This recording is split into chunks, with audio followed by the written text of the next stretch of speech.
Hello guys, welcome to another video What It Takes to Be a Monarch, DaL X Fate, by PixyTokisaki14. Chapter 3. Spirit, or Something Else. Pav, Shido Itsuka. I got teleported on my sister's ship. The Fraxinus, Ratatosker's latest generation airship filled with technology that helped me seal Yoshino, Katori and Toka.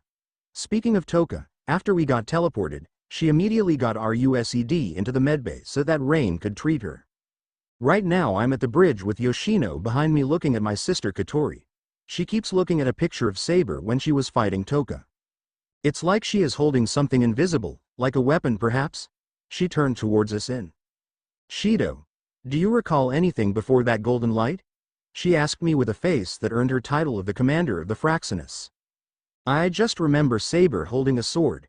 It was glowing a bright golden light, I said, reminiscing of the moment she started chanting something. Did you hear anything before she released that attack? She asked me again. This time she put her index finger under her chin. Why yes. I paused, stuttering, trying to remember what she said before releasing the attack. Excalibur. Excalibur. That's what I heard, I replied to Katori. Katori's eyes immediately widened and she turns her back to Yu's, barking orders to the crew. Find her. At all costs. We cannot let the Sword of Promised Victory get into anyone's hands. Sword of Promised Victory? I asked, to which Katori faced us again, facepalming. Shido. I don't think Saber is a spirit. Do you know the story of King Arthur? She asked me. I don't remember. I replied, stuttering. Sigh. According to British legend, King Arthur was the king of Camelot. He wielded a sword, forged by a great wizard that is imbued with fairy essence. In short, because of its power, it's been dubbed the Sword of Promised Victory. PLs don't bonk me, I know little about the Arthurian legend. I see. And that sword? Is the one Saber is carrying? She finished, earning her a stare of shock from me. So you're saying, Saber is carrying possibly the most powerful sword in history? I asked, my mouth agape, but Yoshino managed to calm me down by tugging my shirt. I leaned down and pat her on the head. That's exactly what I'm saying. Many people will try to get their grubby hands on it for their own benefits. We have to make sure no one gets that sword, she said while looking back at the monitors in front of her. Commander, I remember that King Arthur was the only person who can wield Excalibur.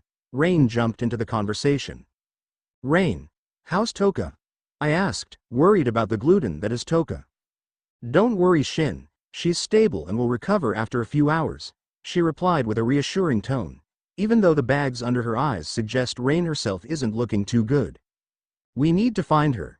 Give me an immediate report once you spot her, she barked the orders towards the crew members in front of her.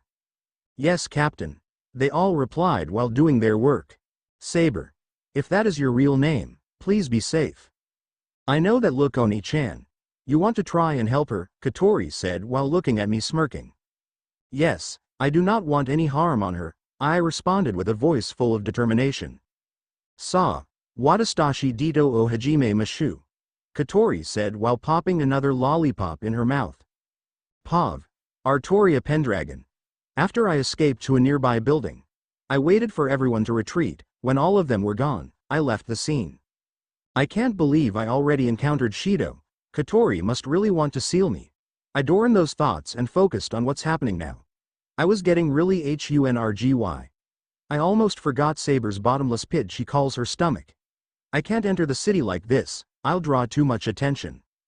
Suddenly my body is covered in a light blue color and I'm left with Saber's casual outfit. A white long-sleeve polo shirt that is tied with a blue ribbon on the neck. I also wore a blue long skirt and black thigh-high socks. Huh, just like the anime, I said to myself looking at the outfit I am wearing. The skirt had some pockets and inside was money. Looks like someone is looking out for me, I mumbled to myself. I took a walk and rejoined the city streets. People are casually going back on their daily lives like nothing happened earlier. Man. These people are crazy, I said to myself stopping in front of a convenience store. Maybe I'll get myself some instant noodles. It may not be healthy, but at least I have something to fill my stomach. I enter the store to pick up some instant noodles. Luckily for me, they serve it done as well. I left the store with one. I walked down the roadside while sipping, and after finishing I ended up in a dark alley. Looks like I didn't notice I was walking down here, I said to myself looking at the dead end. I tossed the plastics into a trash bin and proceeded to walk out, but a person stood there blocking the way. I couldn't see their face, but I am sure she doesn't have any good intentions. I grit my teeth and materialize Excalibur, who's invisible again. Who are you? I asked, waiting for a reply. Era, looks like found you first. She replied. Wait. There's only one person who says that in DaL alive. Kurumi. I accidentally said out loud, to which she replied. Era, how did you know my name? This is the first time we met. I quickly think of an excuse. Who couldn't know the infamous Nightmare herself? Well then, I'm flattered you know of lil old me. So why are you looking for me then? I asked as I lock into a stand holding the invisible Excalibur in front of me. Hehehe, easy now, I'm not here to fight, she said with that creepy giggle. Then what are you here for? I'm merely here to observe, for now, as she said that she disappears into the darkness. I thought she was creepy in the anime, facing her now it's even more creepy, I said to myself as I dematerialized Excalibur. I then left the alley to try and find a place to stay.